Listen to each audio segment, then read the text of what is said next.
startup လုပ်ချင်တာလားစိတ်ကူးရင်တာကိုရက်ပြီးတော့ကိုယ့်ရဲ့ cash flow ကိုအရင်ကြည့်ပါရှင့်မှာ idea ကောက်ရှိုံနဲ့မအောင်မြင်နိုင်ဘူးငွေအဝင်အထက်ကိုမထိချုံနိုင်ရင်ရှင့်ရဲ့ startup ဟာစိတ်ကူးရင်အိမ်မက်တစ်ခုဖြစ်နေပဲအစိုးသက်သွားပါလိမ့်မယ်ဒါကတော့ W ရဲ့3 minute book club ပါအခုပြောပြမှာက Rashad Pila နဲ့ Troy Mislin ရေးသားထားတဲ့ You Deserve to be Rich စာအုပ်ထဲကလူတွေသိမှကြောက်တဲ့အမှန်တရားတွေအကြောင်းပဲဖြစ်ပါတယ်နံပါတ်1ရှင့်ရဲ့စုဆောင်းငွေကကြောက်ရွံ့မှုရဲ့အသက်သေးပဲလူတွေကငွေစုတာကိုလုံခြုံမှုလို့ထင်ကြပေမဲ့တကယ်တမ်းတော့စိုးရိမ်စိတ်ကြောက်ပတ်စံတွေကိုစုပုတ်ထားတာဟာအတိတ်ကငွေကြေးဆိုင်ရာစိတ်တန်ရာတွေကိုတုတ်ပြန်နေတာပါပဲငါပတ်စံပြတ်နေပြီလို့ပြောလေရှင့်ရဲ့အုံနောက်ကရှားပါမှုတန်ရာထဲမှာပိုနစ်လေပဲချမ်းသာခြင်းရင်ငွေကိုတီတိုင်းစုထားဖို့ထက်ငွေကိုပွားများအောင်ဘယ်လိုအသုံးချရမလဲဆိုတာကိုအရင်သင်ယူရမယ်နံပါတ်2လစာတစ်ခုတည်းရှိတာဟာအကြီးမားဆုံးဘေးဒုက္ခပဲဝင်ငွေလမ်းကြောင်းတစ်ခုတည်းကိုပဲအားကိုးနေတာဟာရှင်လုံးဝမယူသင့်တဲ့ငွေကြေးဆိုင်ရာစွန့်စားမှုတစ်ခုပဲလကုန်ရင်လစာရနေလို့လုံခြုံတယ်လို့ထင်နေတာဟာရှင့်ကိုရှင်လှည့်စားနေတာပဲ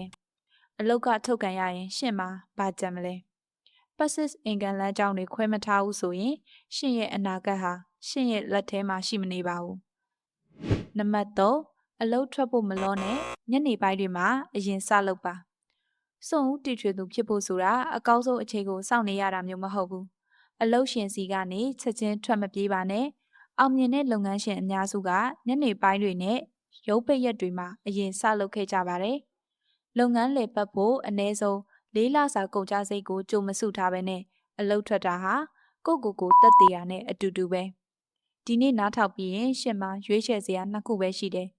အရင်လိုပဲအလုပ်ရှင်ပေးတဲ့လစာလေးကိုမျှော်မှန်းပြီးငါမတက်နိုင်ဘူးငါကံမကောင်းဘူးလို့ညှိတွားနေမလားဒါမှမဟုတ်ဒီနေ့ကစပြီးအပိုအသုံးစရိတ်တွေကိုဖြတ်ပြီးတော့ရှင်ရဲ့ပထမဦးဆုံးစီးပွားရေးစတင်မှုရင်းနှီးမြှုပ်နှံမှုအိုးတစ်ခုတည်းကိုနေ့တိုင်းပတ်စံတွေနည်းနည်းချင်းစီစထည့်မလားရှင်ပတ်စံမရှိတာမဟုတ်ဘူးပတ်စံကိုဘယ်နေရာမှာထားရမလဲမသိတာ